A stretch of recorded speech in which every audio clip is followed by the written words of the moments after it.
오늘은 비만약을 복용하는 분들을 위한 초기 부작용 관리에 대한 마지막 영상으로요. 주로 식욕 억제제와 체지방 분해제 때문에 발생하는 수면 장애입니다.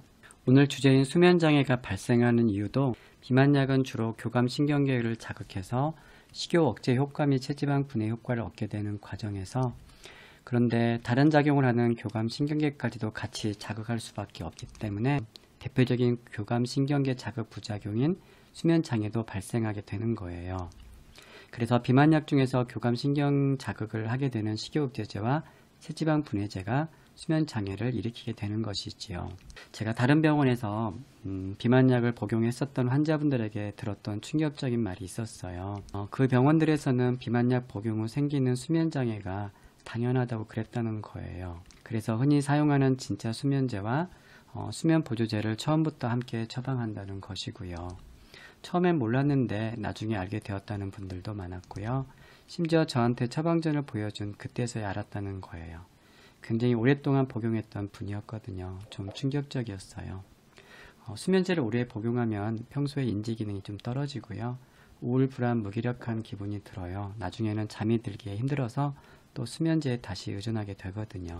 비만약 복용 후에 평소에 없었던 수면 장애도 다른 부작용들처럼 갑작스런 교감신경계 약물인 식욕억제제와 체지방 분해제 때문에 초기에 일시적으로 나타나는 현상일 수 있어요. 첫날에 가장 심하다가 점점 좋아져서 대략 3일 이내 자연적으로 없어지는 현상인데요. 이때 중요한 점은 하루하루가 점차 좋아져야 한다는 거예요. 만일 좋아지는 게 없거나 더 심해지는 경우에는 뭔가 잘못되어 가고 있으니까 해결 방법이 필요한 상황이에요. 수면제 또는 수면보조제를 처방하는 게 아니라 수면장애를 일으키는 교감신경계 자극제인 식욕억제제와 체지방 분해제들의 조절이 필요하다는 거예요. 첫 번째로 가장 많았던 원인에는 식욕억제제를 늦게 복용한 경우였어요. 왜 식욕제를 근데 늦게 복용하게 될까요? 대부분의 폭식을 많이 하는 시간대를 생각해 보세요. 늦은 저녁 식사 또는 그 이후잖아요. 복용하는 분들께서 그러다 보니까 스스로 식욕억제제를 점점 더 늦게 복용하게 되기 때문이죠.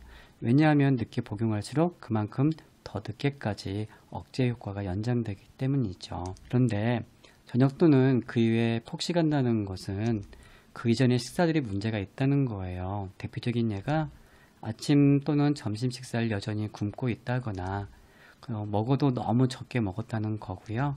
점심 저녁 식사 텀, 즉 식사 시간이 너무 길다는 거예요. 이런 것들을 고쳐달라는 옐로카드 신호이죠. 특히 잘 보셔야 할 약이 있는데요. 그 눈사람 나비 넥타이 모양의 펜터민 성분의 식욕억제제가 좀 심하게 그리고 더 오래 수면장애를 일으켜요. 그 이유는 지속 시간과 약 강도 차이 때문이에요. 펜터민 성분의 식욕억제는 보통 12시간에서 15시간 오래 지속하고요. 펜디메트라진 성분의 식욕억제제는 3시간에서 5시간 정도로 짧고요. 그리고 약물학적 특성으로만 볼 때에는 펜터민 성분의 식욕억제제가 펜디메트라진보다 강하기 때문에 더 오래 더 강하게 수면장애를 일으키게 되는 것이지요.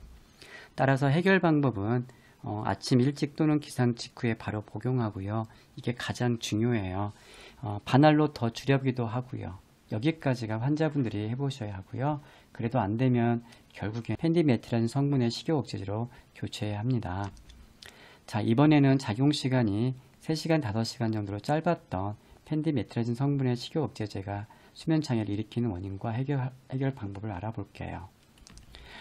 펜디메트라진 성분의 식욕억제제는 지속시간이 대부분 짧아서 이론적으로는 저녁에 복용해도 보통은 수면장애가 잘 안 오는 약이어야 하지만 펜디메트라진 성분의 식욕억제제도 점점 더 늦게 스스로 복용하기 때문에 작용시간이 짧아도 수면장애가 오게 되는 것이지요. 또한 처음 복용하는 초기와 약에 민감하게 반응하는 분들은 이른 저녁 식전에 복용해도 수면장애가 오기도 합니다. 따라서 수면장애가 온 경우라면은 우선 마지막 복용량을 3시간 더 일찍 복용하면 대부분 해결되지요.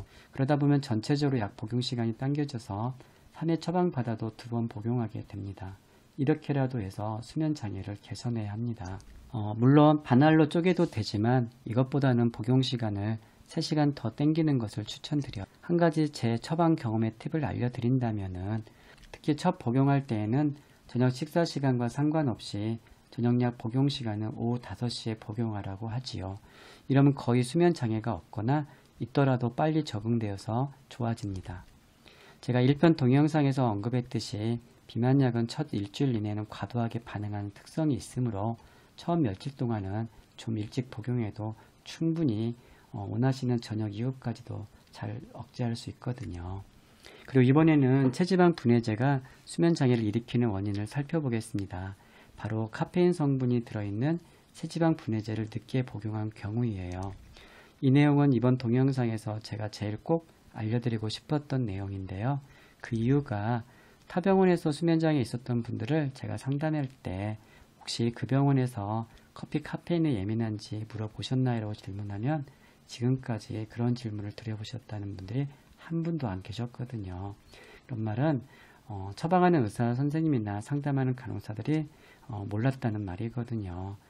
그 원인을 자세히 살펴보면 대부분의 체지방 분해제는 저렇게 카페인 성분과 에페드린 성분을 포함한 혼합 제품으로 만들어지는데요. 보통 카페인을 포함한 체지방 분해제 한 알에는 커피 반잔 또는 3분의 2잔 정도의 카페인이 들어있게 되어요.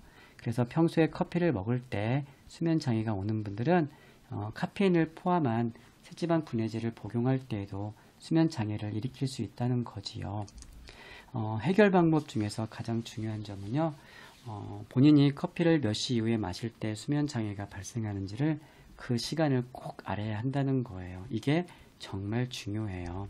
그래서 카페인이 들어있는 체지방 분해제를 그 시간 이전에 복용하면 됩니다. 그런데 이미 그날 체지방 분해제를 복용했다면 체지방 분해제 속의 카페인 누적 효과 때문에 자신의 커피 수면장애 시간보다 일찍 당겨서 복용해도 수면장애가 온다면 그 일찍 당기려던 체지방 분해제 복용은 결국에는 중단해야 합니다. 지금까지 3편의 비만약 부작용 관리편을 보셨는데 어떠셨어요?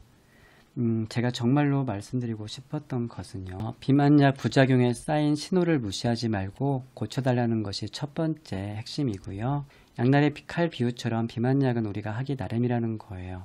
정말로 좋은 무기를 잘 활용하셨으면 하고요. 조금이라도 도움이 되었다면 구독과 좋아요 눌러주셔서 더 좋은 내용을 올려달라고 압력을 넣어주시고 오늘 만난 제 환자분들은 이번 내용뿐만 아니라 다른 부분도 다음 상담 때 자꾸 질문해 주시기 바라고요. 믿고 와주셔서 감사했습니다. 어려운 내용이지만 다들 끝까지 잘 들어주셔서 감사합니다.